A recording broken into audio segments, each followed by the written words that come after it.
This video is sponsored by Normandy 1998.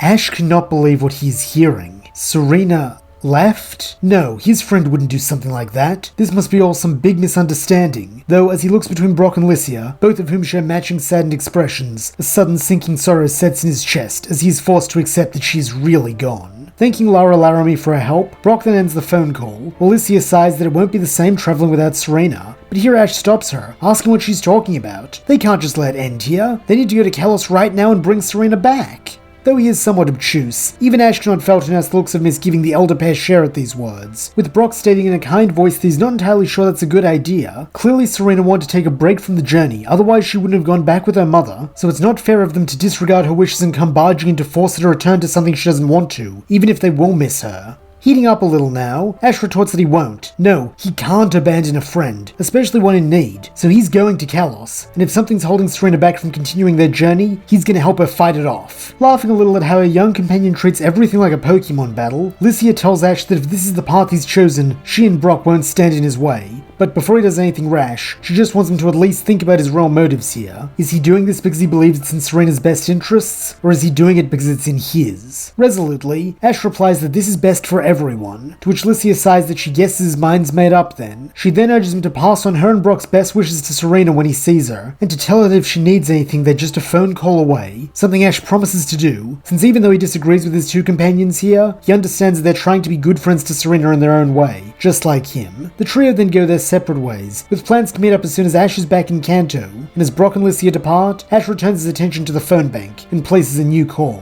Though she does not recognize the number, Delia picks up on the first ring, with her face splitting into a broad grin when she sees Ash on the other side of the video screen. However, this smile fades when she sees her son's expression, with the auburn-haired woman asking him what's wrong, to which Ash explains the situation with Serena and expresses concern for her as one of his dearest friends. Nodding empathetically, Delia then asks Ash what he plans to do, with the boy replying that he wants to bring her back, of course. That's actually why he called, since he needs her to get a plane ticket for him. Smiling at the knowledge that Ash still needs his mother's help, Delia promises to do what she can, before pulling up a set of flight listings, and informing him that the next one leaving from Fuchsia City doesn't depart until the end of the week, though it'd take him longer than that to reach anywhere else with an airport, so unfortunately this is the best option. Sighing that she's probably right, Ash thanks his mum for her help, then after ending the phone call, makes his way to the dining area for a long overdue meal. In the days that follow, Ash finds himself to be restless, as for the first time in a long time, there is nothing he can do to make his goal easier or quicker to attain, since the plane will leave when it is scheduled to, no sooner and no later. While at first this restlessness causes Ash to pace and fret in his room at the Pokemon Center, he quickly realizes this is pointless, and so seeks distraction in other activities. Thankfully, there is one thing he can do that will both pass time and bring him closer to another goal, that being training for his rematch at the Fuchsia Gym, with him and his Pokemon going all out in their preparation for their next battle with Koga. Finally, on the day before he is set to leave, Ash returns to the Ninja Mansion, his head held high, as he declares his intention to battle. Meeting him out front this time, Koga readily accepts the boy's challenge, leading him to a courtyard behind the gym, and reminding him that their battle will be a 1v1. Nodding, Ash responds by telling Pikachu to ready himself for their rematch, while Koga in turn uses the same Pokemon as last time, with his Golbat taking to the air, in clear anticipation of the battle to come. Like their first battle, Koga attempts to put Ash on the back foot immediately with Toxic, though this time Ash has a plan, having realized the ninja's tricky battling style is actually a lot more like a contest battle than a regular one, as Koga's trying to use flashy tricks to distract him so he can land decisive hits. To this end, he just needs to think like Lycia or Serena if he wants to win, with him even going so far as to use the move the former taught him, Iron Tail. However, this time it is not intended to use it offensively, rather using the metallic appendage as a shield, with Pikachu raising it in front of himself to catch the glob of noxious goo, thus preventing him from being poisoned.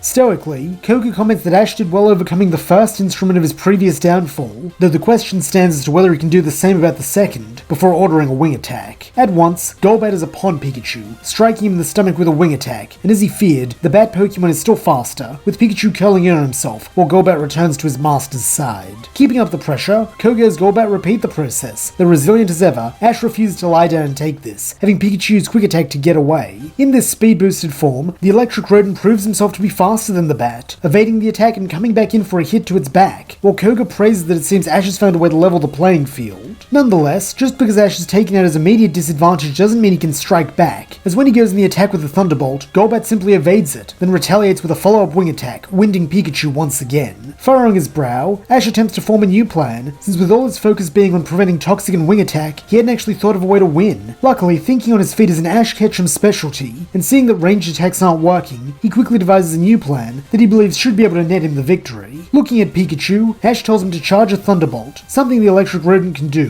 while predictably, Koga tells Golbat to use Wing Attack to prevent this move reaching full power. However, this had been exactly what Ash had wanted him to do, learning from their last battle, and using this command to force Koga to enter melee range, so he can call for his true move, Thunder Tail. Though the amount of energy charged is not enough to create the massive electrical tail from before, there is more than enough to create a static veneer of a Pikachu's own tail, so that when it and the wing collide, a circuit is created, with all the power flowing into Golbat. Due to the super effective nature of this, Golbat tenses, being paralyzed in place, and thus unable to escape, so that a moment later when Pikachu swats it back with a flick of his tail, the poison flower lands sprawled on its back unconscious, thus giving Ash the win and earning him the Soul Badge. Now with his 6th badge in hand, Ash is at last able to move on from Fuchsia with no regrets, boarding his plane bright and early the next morning. Unfortunately, in contrast to the boy, it seems the plane will be late for departure, as one of the passengers is causing a fuss up in the first class area. Curious to get a look at this mystery pain in the butt and find out why they're holding everyone up, Ash pokes his head up above the row of seats, only to catch sight of an all too familiar face, Gary.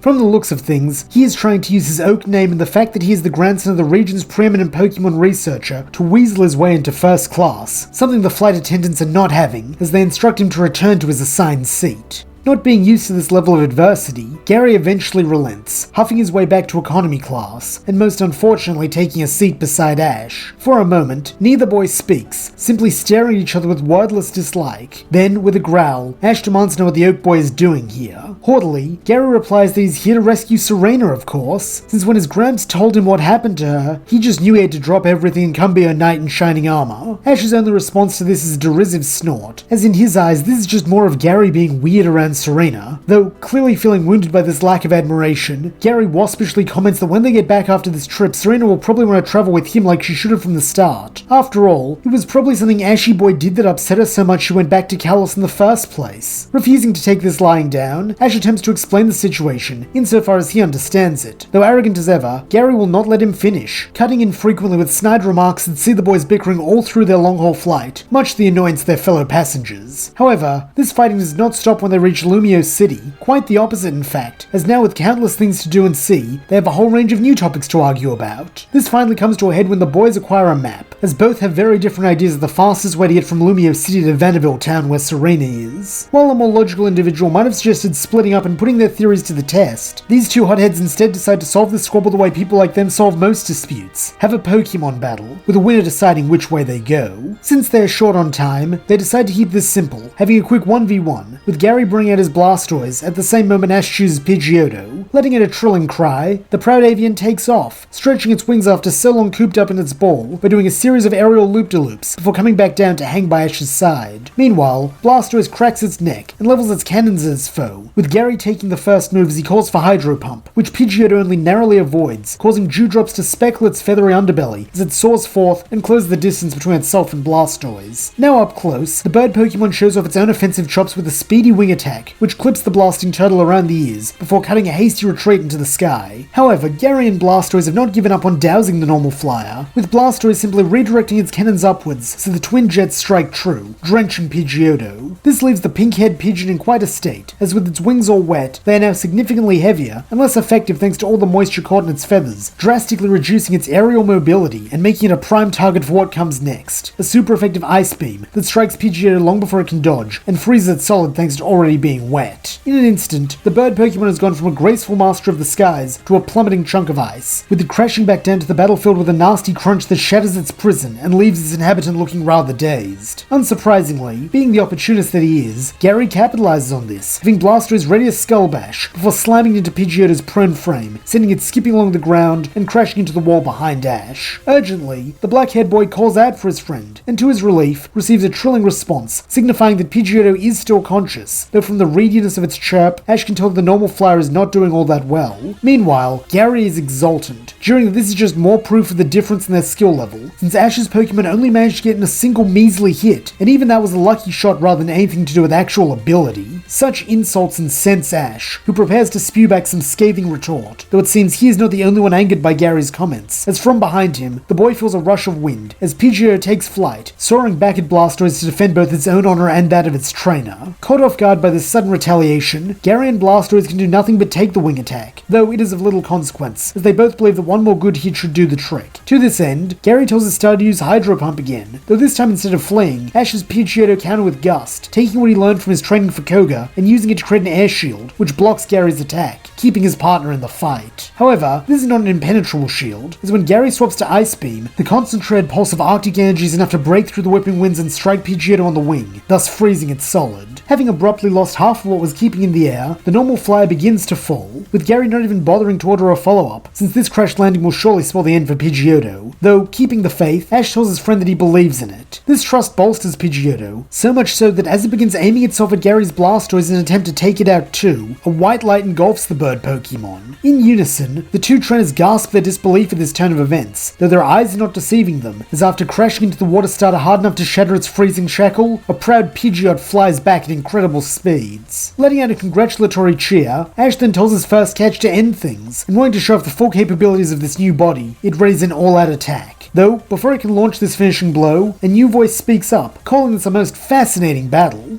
Turning to face the speaker, Ash and Gary see a handsome man with tousled black hair and a purple shirt, who looks slightly bashful at having distracted them. With a small self-conscious laugh, he then introduces himself as Professor Augustine Sycamore, while adding that he couldn't help but notice their bickering when they passed his lab. If they're looking to get to Vanderville town, neither of the routes they were proposing are actually very efficient, as the best way is to go through Route 4, something he meant to tell them when he first saw them, though he's afraid he got rather caught up in the spectacle of their battle. Speaking of the battle, now that Ash and Gary know what path they are meant to be on, they agree to call this one a draw, since while they do want to settle the score, neither has forgotten the reason they came to Kalos in the first place. Recalling their Pokemon, the boys then thank Sycamore as they turn to leave, though before they can, the man stops them, stating that he doesn't know what their business in Vanderville is, but he hopes it goes the way they desire, and that should they come back this way again, that they come and visit him in his lab, since he would enjoy an opportunity to become better acquainted with a pair of passionate young battlers. Now free to go on their way, the two boys head off in the direction Sycamore indicated, with it quickly turning into a race. Though, as they will soon learn, this trip is a marathon rather than a sprint, as they will have to traverse not only Route 4, but Santaloon City, Route 3, Santaloon Forest, Route 2, Aquacord Town, and Route 1. One consequence of this long walk is that eventually Ash and Gary get to talking, though this is only when they have run out of things to argue about, with the pair actually managing to find some common ground in regards to a couple of fundamental beliefs, such as their love of Pokemon and desire to be the best. Subsequently, the pair actually begin to have fun, watching in awe as they encounter many species of Pokemon they've never seen before, with both expressing interest in catching some on the way back. Finally, after what feels like forever, Ash and Gary arrive in Vanderville town, though here they run into some slight awkwardness, as neither actually know where Serena lives, having never asked for her address. To this end, they decide to split up, taking opposite ends of town and agreeing to work their way back to each other. Heading to the westernmost point of Vanderville, Ash then asks passers-by if they know his friend Serena, and while at first he has no luck, he eventually strikes gold when he mentions her to an old couple, who inform him her house is just down the road. Sprinting at top speed, Ash soon lays eyes on a large house with a Rhyhorn corral behind it, and as he rounds the corner, he sees Serena, seated on the front steps, her eyes downturned as she pets Eevee on her lap. At the sight of his friend, Ash cannot help himself, jumping up and down and crying her name, while on his shoulder, Pikachu does likewise. Hearing this racket, Serena looks up, and when she sees who it is, her face splits into a wide smile as she runs to embrace Ash. In a stunned voice, she then asks what he's doing here, to which the boy responds that he came to bring her back to Kanto, since she can't just abandon her dream halfway through.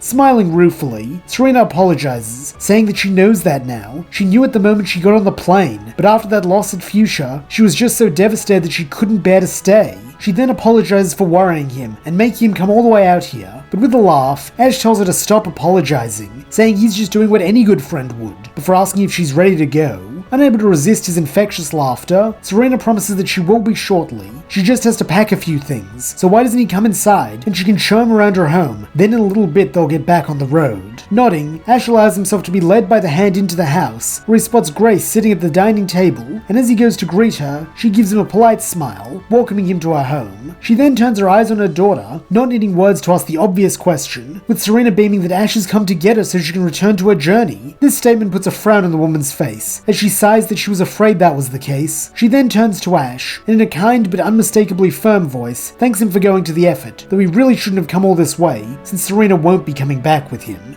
In matching tones of shock, the kids ask why not, with Grace saying that she knows it's hard to understand, but the role of a parent is to keep their kids safe, and after seeing how much pain Serena was in when they reunited, she's convinced that her daughter just isn't ready to go on a Pokemon journey yet. Maybe in a few years when Ash does the Kalos gym challenge, but not now. Ash is at a loss for words at this, though in contrast, Serena cannot keep her mouth shut, exploding at her mother that she is ready, and that she'll show her, though a tantrum is hardly the way to win Grace over. Something in this notion seems to give the woman pause, with her ultimately agreeing that perhaps that would be for the best. The two of them can have a battle right here, right now, to determine once and for all whether Serena is ready to continue her journey or not.